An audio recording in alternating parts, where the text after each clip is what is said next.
आमलक की एकादशी। युधिष्ठिर ने भगवान श्री कृष्ण से कहा, श्री कृष्ण, मुझे फाल्गुन मास की शुक्ल पक्ष की एकादशी का नाम और महात्म्य बताने की कृपा कीजिए। भगवान श्री कृष्ण बोले, महाभाग धर्मनंदन, फाल्गुन मास की शुक्ल पक्ष की एकादशी का नाम आमलकी है। इसका पवित्र व्रत विष्णु लोक की प्राप्ति कराने वाला है।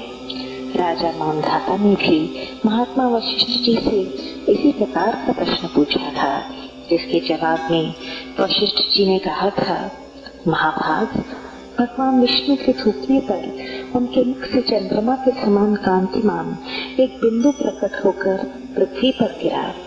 उसी से आमलक अर्थात आंवले का महान वृक्ष उत्पन्न हुआ, जो सभी वृक्षों का आदिभूत कहलाता है। इसी समय प्रजा की सृष्टि करने के लिए भगवान ने ब्रह्मा जी को उत्पन्न किया और ब्रह्मा जी ने देवता, दानव, गंधर्व, यक्ष, राक्षस, नाग तथा निर्मल अंतःकरण वाले महर्षियों को जन्म दिया। उनमें से देवता और ऋषि उस स्थान पर आए जहाँ विष्णु प्रिय आमलक का वृक्ष था। महाभाग, उसे देखकर देवताओं को बड़ा विस्मय हुआ, क्योंकि उस वृक्ष के बारे में वे नहीं जानते थे। उन्हें इस प्रकार विस्मित देख आकाशवाणी हुई, महर्षियों, यह सर्वश्रेष्ठ आमलक का वृक्ष है जो विष्णु को प्रिय है। इसके स्मरण मात्र से गोदान का फल मिलता है, स्पर्श करने से इससे दुगुना और फल भक्षण करने से तिगुना पुण्य प्राप्त होता है। यह सब पापों को हरने वाला वैष्णव वृक्ष है। इसके मूल में विष्णु, उसके ऊपर ब्रह्मा, स्कंद में परमेश्वर भगवान रुद्र, शाखाओं में मुनि, टहनियों में देवता, पत्तों में वसु, फूलों में मरुदगण तथा फलों में समस्त प्रजापति वास करते हैं। आमलक सर्वदेवमय है, अतः विष्णु भक्त पुरुषों के लिए यह परम पूज्य है। इसीलिए सदा प्रयत्न पूर्वक आमलक का सेवन करना चाहिए। ऋषि बोले, आप कौन हैं? देवता हैं या कोई और? हमें ठीक ठीक बताइए। पुनः आकाशवाणी हुई, जो संपूर्ण भूतों के कर्ता और समस्त भुवनों के सृष्टा हैं, जिन्हें विद्वान पुरुष भी कठिनता से देख पाते हैं, मैं वही सनातन विष्णु हूँ। देवाधिदेव भगवान विष्णु का यह कथन सुनकर वे ऋषिगण भगवान की स्तुति करने लगे। इससे भगवान श्री हरि संतुष्ट हुए और बोले, महर्षियों, तुम्हें कौन सा अभीष्ट वरदान दूं? ऋषि बोले, भगवान, यदि आप संतुष्ट हैं तो हम लोगों के हित के लिए कोई ऐसा व्रत बतलाइए जो स्वर्ग और मोक्ष रूपी फल प्रदान करने वाला हो। श्री विष्णु जी बोले, महर्षियों, फाल्गुन मास के शुक्ल पक्ष में यदि पुष्य नक्षत्र से युक्त एकादशी हो तो वह महान पुण्य देने वाली और बड़े बड़े पातकों का नाश करने वाली होती है। इस दिन आंवले के वृक्ष के पास जाकर वहाँ रात्रि में जागरण करना चाहिए। इससे मनुष्य सब पापों से छूट जाता है और सहस्त्र गोदान का फल प्राप्त करता है। विद्वान, यह व्रत सभी व्रतों में उत्तम है, जिसे मैंने तुम लोगों को बतलाया है। ऋषि बोले, भगवान, इस व्रत की विधि बताइए। इसके देवता और मंत्र क्या हैं? पूजन कैसे करें? उस समय स्नान और दान कैसे किया जाता है? भगवान श्री विष्णु ने कहा, द्विजवरों, इस एकादशी को व्रती प्रातः काल दंत धावन करके यह संकल्प करे कि हे पुंडरीकाक्ष, हे अच्युत, मैं एकादशी को निराहार रहकर दूसरे दिन भोजन करूंगा।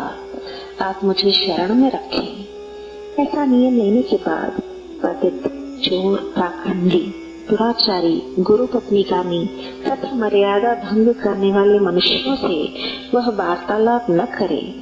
अपने मन को वश में रखते हुए नदी में, पोखरे में, कुएं पर अथवा घर में ही स्नान करे। स्नान के पहले शरीर में मिट्टी लगाए।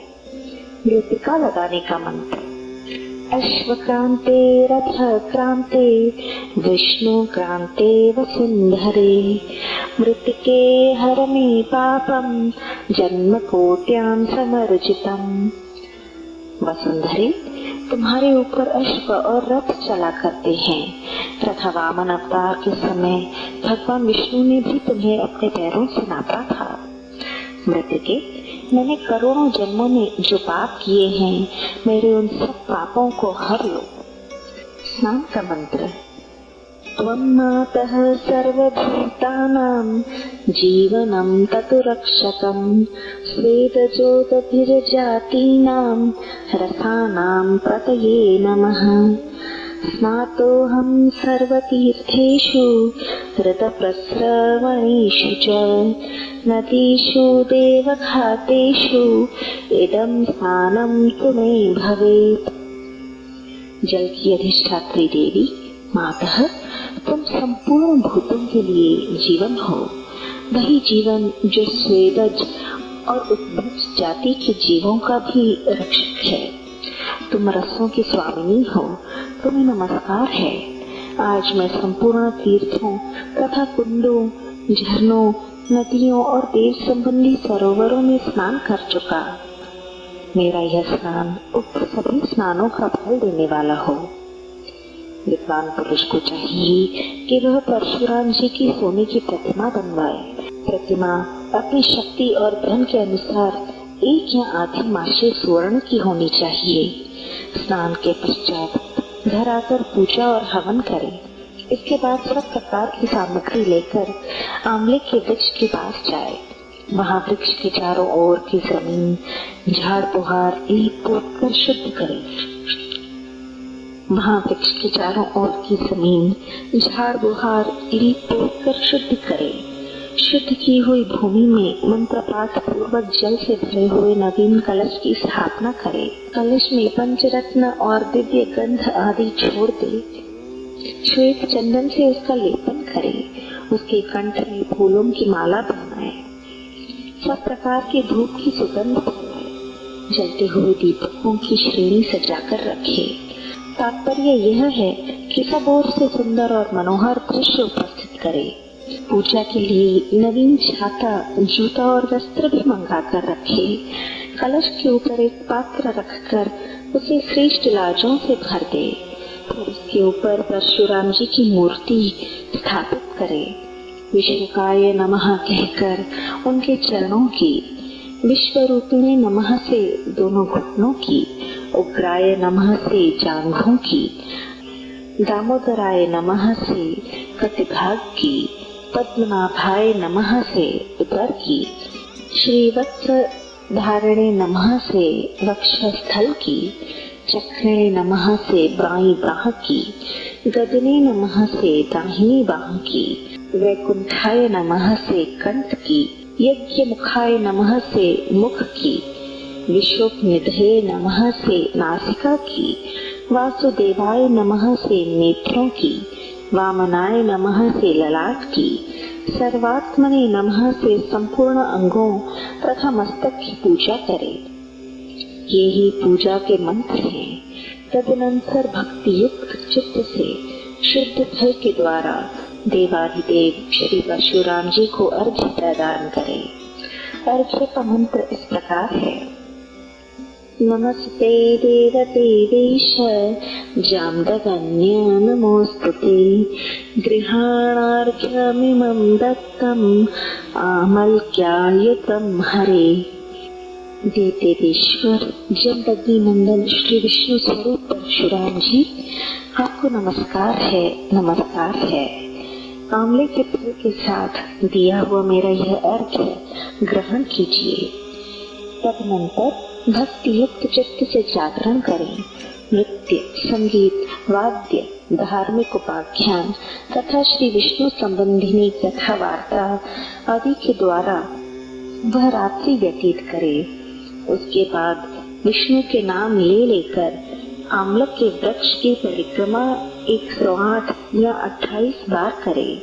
फिर सवेरा होने पर श्री हरि की आरती करे। ब्राह्मण की पूजा करके वहाँ की सब सामग्री उसे निवेदित कर दे। परशुराम जी का कलश, 2 वस्त्र, जूता आदि सभी वस्तुएं दान कर दे और यह भावना करे कि परशुराम जी के स्वरूप में भगवान विष्णु मुझ पर प्रसन्न हो। तत्पश्चात तत्पश्चात आमलक का स्पर्श करके उसकी प्रदक्षिणा करे और स्नान करने के बाद विधि पूर्वक ब्राह्मणों को भोजन कराए। तदनंतर कुटुंबियों के साथ बैठकर स्वयं भी भोजन करे। संपूर्ण तीर्थों के सेवन से जो पुण्य प्राप्त होता है तथा सब प्रकार के दान देने से जो फल मिलता है वह सब उपयुक्त विधि के पालन से सुलभ होता है। समस्त यज्ञों की अपेक्षा भी अधिक फल मिलता है, इसमें तनिक भी संदेह नहीं है। यह व्रत सब व्रतों में उत्तम है। वशिष्ठ जी कहते हैं, महाराज इतना कहकर देव देवेश्वर भगवान विष्णु वहीं अंतर्ध्यान हो गए। तत्पश्चात उन समस्त महर्षियों ने उक्त व्रत का पूर्ण रूप से पालन किया। नृपश्रेष्ठ, इसी प्रकार तुम्हें भी इस व्रत का अनुष्ठान करना चाहिए। भगवान श्री कृष्ण कहते हैं, युधिष्ठिर, ये दुर्धर्ष व्रत मनुष्य को सब पापों से मुक्त करने वाला है। हरि ओम।